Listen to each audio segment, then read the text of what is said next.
Every day, society is exposed to a variety of historical narratives, ranging from your textbook all the way to a Marvel movie. We rely on those sources to piece together our own understanding of the past, of the people who came before us, and the events that shaped our modern day society. However, what we may not recognize is how easily our historical accounts can deceive us. The debate surrounding how history is presented to us is as old as the stories themselves. Every historical narrative is subject to multiple perspectives, interpretations, and further research, and yet the simplification of events makes it easy to gloss over distinct details and interpretations, assuming that each narrative is completely true. This is a particularly dangerous practice in an era where information is so widely available and accessible. With the power of the internet, it is now easier than ever for individuals, groups, and organizations to have their own version of reality, one to which others are expected to adhere. Take, for example, the stories associated with the American Civil War. Within a single narrative, there may be both Union and Confederate voices, each emphasizing the important roles and contributions of their side in the ultimate defeat of their enemy. While it's important to acknowledge both sides of a story, one single account of the war can easily distort the truth. This distortion is further perpetuated by a selective memory of certain individuals and groups who are determined to glorify their own role in their history. I am your host, Devon, and you are listening to Center of the Sun Podcast. Thank you for listening.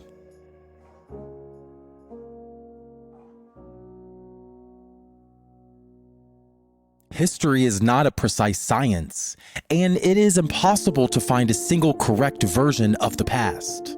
All too often, facts are incorrectly recorded, amended, or simply omitted, creating a sense of skewed history. In the case of the American Civil War, there is a very narrow perspective, which we often find in textbooks and in popular representations of the war, such as in films and novels. This narrow focus fails to consider the experiences or perspectives of the African Americans, the Native Americans, and the other people and civilizations that were here before us, and it fails to fully reflect the truth and the complexity of war. Bias and omission are two of the most dangerous aspects of a historical narrative, as they can have very real and lasting implications for our society. For instance, the popular representation of the American Revolution often highlights only the white colonists' victory over the British. It fails to completely recognize the vital roles of the other races and the other nationalities and civilizations, such as the African Americans, the Native Americans, and the French. This omission distorts the truth of what actually happened and contributes to the false notion that their contributions were insignificant or even unnoticeable. The truth is, history is always in flux and can never be completely relied upon to tell us the unbiased truth. It is, however, a useful tool in understanding the past, and we can use it to question our beliefs, to challenge our preconceived notions, and to justify our present-day decisions. It is essential that we recognize the potential for deception and manipulation in our own historical narratives. The danger of a false narrative is that it can actively shape our own beliefs and understanding of the world. If a biased or incomplete version of history serves to mask the truth, we lose out on the chance to learn the invaluable lesson that history has to offer. That's why the importance of critically analyzing our own historical accounts is so vital. Doing so allows you to avoid the pitfalls of distorted history and uncover the real truth about the past, the present, and your future. If we look back to the hauntingly empty halls of the ancient Library of Alexandria, to the rubble of the Twin Towers that once towered over the great city, destruction of the past is also a universal theme that plagues our entire collective consciousness. Why do humans have a seemingly unconscious desire to erase history and change it, to replace the old with the new, and to constantly move forward regardless of destruction and the destruction that we might leave behind. The overwhelming speed and intensity of change in the world around us has not only rendered the past unrecognizable, but it has rendered us powerless. We now live in a world where events and knowledge and technology transform in a matter of days, even hours, and that focus has rapidly shifted from preserving the past to investing ourselves in the future, the green future, where we see the world transforming through our collective efforts, and we have difficulty pondering what lasting damage we may have done. We engage in the destruction of our past without much thought. We are entranced by our enthusiasm towards the future and space explorations and aliens and all this weird shit that probably is not even possible for us to do as a species. Like, hello, like there's like literal physics. Perhaps our collective demolition of the past is an unconscious attempt at control. In an ever-changing world, the uncertainty of the future gives us a seemingly intoxicating sense of power. We can shape the future in any way we choose, almost as if our will stretches beyond our current boundaries and can alter the course of space, time, and history. This thrilling sense of control can make us feel invincible like Andrew Tate, if only for a moment, and only if we subscribe to the present and discard the past. Yet our tendency to forget and erode the past can come at a great cost. Not only does it lead to the destruction of essential histories, stories, memories, but it also prevents us from learning about the mistakes of the past. We cannot move forward into the future if we do not understand the events, the literal thoughts, the mindsets, the worldview that help create it. We do not understand how our decisions today may shape tomorrow, and so we remain distracted and detached by the thrill of the right now, of the present moment, of the living in the now. But the past is a teacher. The past is a guide and a reminder and an ally. It is a reminder of what has happened and what has been learned and what can be lost from the present and the future if we do not take heed. As such, it is essential that we protect the past, that we recognize its importance, and engage in thoughtful discourse about the consequences of short-term desires in lieu of long-term solutions. After all, our future deserves the same level of respect and guidance that those in the past have left for us. We cannot forget the lessons of the past and dismiss its importance. It reminds us of why we can look confidently towards the future with hope and excitement, and as well as humility and respect. Many of you have been told different versions of history, but what is the true history of the world? What lies beneath the overcast cloud of the past, and how can we use it to create a brighter future? Let's begin by looking back to explore the true events and figures of the world's past. Because the truth of what happened is often shrouded and can even conflict with the taught versions of history, our mission today is to gain a better understanding of those periods, some of which may be too deeply buried to uncover. After understanding the true nature of past events, we can then use that first-hand knowledge to create a better future. We can create a future of wholeness, understanding, and mutual respect for humanity. This future does not have to remain a pipe dream. It is achievable. Just take a look at the world's turbulent recent past. We can witness oppressed people fighting for liberation and learn from those past mistakes. We have seen genocides and wars that could have been avoided altogether, if not for centuries of prejudice and misunderstanding. The conversation of history often fades into obscurity, and in turn, the lessons of the past are forgotten. But the side effects and consequences of our world's history are still present today, and we need to study past experiences in order to create a better future. Today, we stand at a crossroads of potential futures. Will we be a species that learns compassion, or rather, will we enact more generations of hatred and prejudice? If we open our minds to history, bright possibilities may be possible. We can channel the voices of our ancestors to craft a better future. We can see the divisions of our past still manifest in the present and break from those bonds of prejudice and bigotry. But to do that, we must learn from our history. history. History itself is the representation of our world condensed into a story. It is how we as humans adapt. It's how we learn and how we grow. If we can develop a sense of understanding and connect with our past, we can create a brighter tomorrow. We can unleash our beliefs of humanity and find empowerment. We can also see the injustices of the past, understand them, and then fight for that better tomorrow. By learning from the past, we can use the knowledge of our history to inform our decisions and make sure that we learn the right lessons. Then our future will be brighter than ever. This is our moment to decide which of these two roads we will take and march toward that future. And I want to ask you, will you be a part of the solution to create a safer,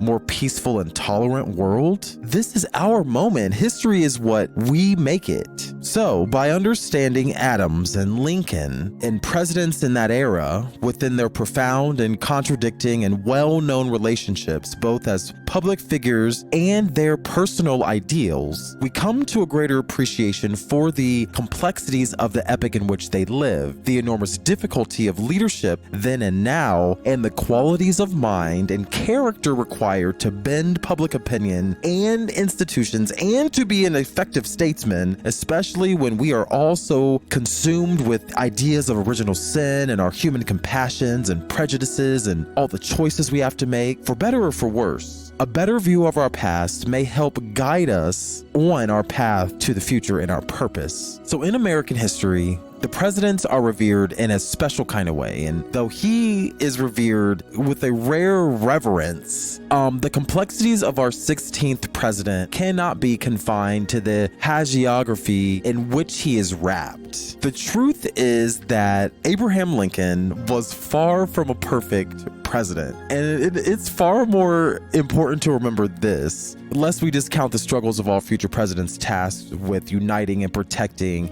a divided nation.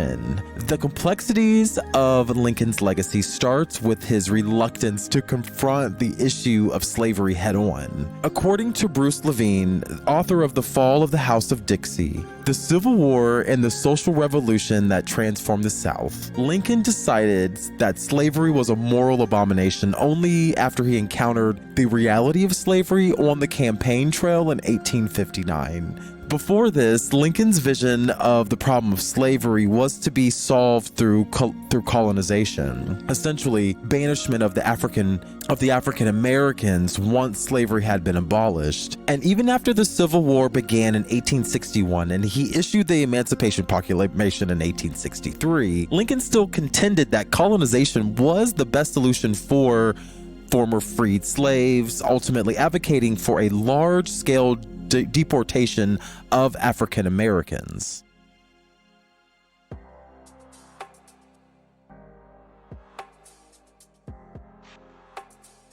One of the most controversial aspects of Lincoln's legacy is his stance on the issue of Reconstruction. Not his stance at the time, but given the brevity of his time in office, it was crazy to even consider such a topic. During his lifetime, Lincoln did not make many efforts regarding Reconstruction.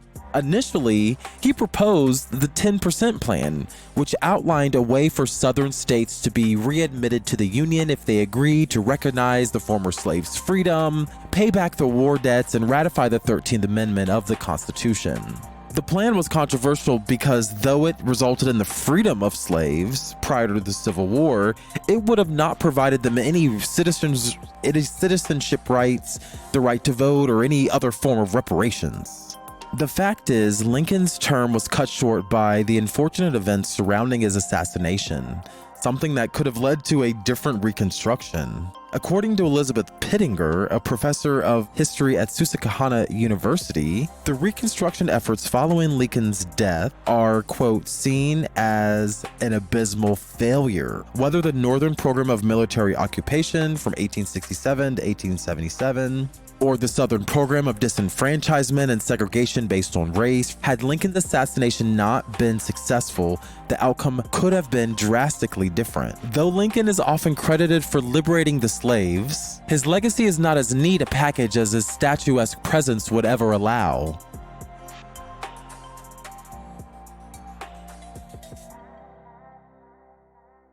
It was a messy endeavor, one comprised of successes and failures, of political idealism and pragmatic means, of belief in racial equality coexisting with the belief of colonization was the best solution for the freed slaves. To properly assess Lincoln's legacy and his place in U.S. history, the myth of a perfect president must be broken down and realistically examined. The truth is, Lincoln was a complicated figure, inspired by ideals but shaped by complex and intractable realities. He was certainly a great man, worth commending for changing the trajectory of America's future, but he was also far from perfection. He was a human leader, flawed but brave, determined and ultimately successful in the backdrop of an incredibly tumultuous time in our history. His story is complex and inspiring, a difficult burden to bear, but one that deserves our scrutiny. And as we look upon his legacies, old and new, we must remember the complexity of this national hero in order to properly assess his presence in our lives today. Abraham Lincoln is widely considered to be one of the most inspirational figures of the 1800s. He overcame personal tragedy and succeeded in freeing hundreds of thousands of slaves and led America through the Civil War to what we call America today. And he is remembered for his wisdom and his character and his unwavering commitment to creating a more just and true nation. And he was a leader who paved the way for people to have dignity and freedom as citizens. And his actions, you could argue, have led us to this digital world. He set American capitalism, American imperialism in order, and it has led us to this digital world. We have seen the emergence of Web3 and the use of non-fungible tokens, NFTs, burst out of the scenes in the last few years. And they've revolutionized how we conduct our business transactions. I think Abraham Lincoln would have loved this idea, minus the decentralized nature of it. I think at the time, there's an alternative history that I've been digging into that we're not going to talk about today, but I mean, I'm just getting into it. I have to get some protection, from the fucking angels in fucking heaven in order to understand this shit. But, I think if Abraham Lincoln was alive today, he would be like, oh my God, it feels like it's almost before the Civil War again, because I think America had people here and they were socialists and they were not willing to pay for America to be here. And, I think he would probably understand the spirit of entrepreneurship. But nevertheless, Abraham Lincoln inspired many people, inspired what we see as America today. And, sometimes things pop up, innovation pops up. And right now we're dealing with NFTs and they're becoming increasingly more popular, as there is an ability to get anything from, you can get anything from digital artwork to real estate. And you can put all of it in the form of an immutable and tradable form of currency on the blockchain. And a blockchain is just a fancy computer program. And unfortunately, this has all created an opportunity for scammers who are taking advantage of the rise in the popularity of these NFTs. Many of these scammers are using the promises of high returns and large profits to dupe people into investing into fraudulent NFTs. And they typically require people to pay a large fee up front in exchange for a share of profits, which probably will never fucking materialize. And that's why it's a scam. In the same way that President Abraham Lincoln sought to ensure the dignity of American citizens, we must also take similar steps to protect people from the scams associated with NFTs. This whole American experiment that we just built up, we can't just forget about NFTs. We need to regulate those bitches like we regulate everything else. And it's important that users carefully research tokens and projects that they're interested in and invest in those things.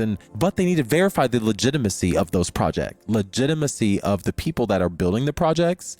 You check their records and, reading through the terms and conditions of those projects very carefully. They have to release something. Regulatory bodies such as the Securities and Exchange Commission are beginning to take a closer look at NFTs. So it's only a matter of time, developing rules, regulations that people must adhere to when they're transacting with NFTs and with the Bitcoin. So research and due diligence will can protect you from NFT scams in the future. But hindsight's always 2020, and we gotta be able to enjoy the benefits of technology without feeling like we're constantly being scammed. That's kind of the point. And as we recognize the great impact of our presidents and our leaders in our fight for freedom and like the future and stuff like that, we must also remember the importance of doing our due diligence as logical human beings, as sovereign beings. We live in a country where we're a citizen, but like at the end of the day, like you die, where do you go? You independently go somewhere. So then you need to live your life like you're independent. And I know that's an American idea, but that is the impact of President Lincoln that has had on our life. We are given the right to pay Americans tax, but once we do that, then we can do what we want to fucking do. Hello? And but there are a lot of rewards that you can reap from technology, and I don't want to poison the well on NFTs, because I love NFTs. I love Web3. I don't even know how to code, but I know what a fucking NFT. I know how to motherfucking build a blockchain, bitch. I can't build a website, but I can build a blockchain. No, and I legitimately want a utility token. Like I think they have economic benefit. I will not describe today because it is my idea. It's actually, I want like NFTs, but like to be able to license media. And kind of like, what would that look like? And how would you create provenance from the research idea to the feature film? Like, how would you create that provenance from the idea to the piece of media, and like be able to compensate all of the knowledge makers that have contributed to that thing? I don't know. It's just a weird idea that I have, but it's not any more weird than Logan Paul.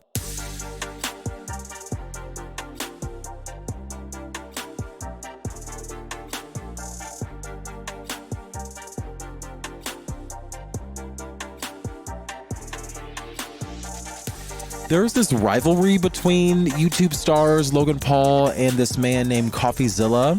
It has completely reached a fever pitch. This week, after years of a sometimes on and off, sometimes friendly relationship, sometimes not, the two have gone on one of the internet's greatest feuds. And it all started last week when... Well, it didn't really start last week, but it kind of blew up it became a mainstream issue when Logan Paul finally responded to CoffeeZilla. And he implied that he was an adversary, a formidable adversary, yet he also tried to call him a gnat. But he called him an adversary that he has to be taken seriously, and that he, will, because he is very intelligent and will take him down. And CoffeeZilla, who is in many ways the antithesis of what has come to be known as Logan Paul's brand, responded with the images that Logan Paul photoshopped of him. So there were many opportunities for Logan Paul and CoffeeZilla to settle this dispute. CoffeeZilla has been talking about Logan Paul for like over a year, and has been reaching out to Logan Paul. CoffeeZilla has been reaching out to Logan Paul, reaching out to his customers, reaching out to his manager, reaching out to all these people, but Logan Paul would not respond. Logan Paul has a Discord. Logan Paul is all over the internet with projects and videos and all kind of stuff. So there's people around him, but he would not respond to CoffeeZilla. So CoffeeZilla was released. CoffeeZilla to be doing scams. CoffeeZilla talk about one thing: scams, internet scams, MLM scams. So, like anybody that went to school or like wrote anything that, plagiarism, whatever, blah, blah, blah, you got to check, you got to have sources, you got to check them, you got to have like links, and like, you got to be written right. Like CoffeeZilla know what the fuck he doing. So he did all the things. And Logan Paul was like, okay, well, Logan Paul said, no, I'm not going to fucking talk to you. And CoffeeZilla said, okay, well, here's what I got about you. And it is well researched. And we did a 3-part series about Logan Paul. Logan Paul responds by using ad hominem attacks, which doesn't make any fucking sense. And now the rivalry has reached the point where the two have agreed to stream each other on the respective channels in an attempt to settle this matter. So Logan Paul, like Logan Paul's putting out videos, CoffeeZilla's putting out videos, and now they're like, okay, let's just like talk, because Logan Paul going to jail. I'm sorry, Sam Bankman-Fried, like all these people are going to jail. SBF, like that man, FTX, all that shit, they're going to jail. You defrauded people out of millions of dollars. Like, this cannot happen. Like, money crimes is worse than selling crack. Like, being a fraud is like equal to selling drugs. Like, you cannot do money fraud. Rich people do not like that shit, and they will get the fucking politicians in there to get the laws so people can't defraud them. Like, what are you talking about? But even more bizarrely, CoffeeZilla resorted to contacting Jeff, Logan's own manager, for questions on the developers of CryptoZoo.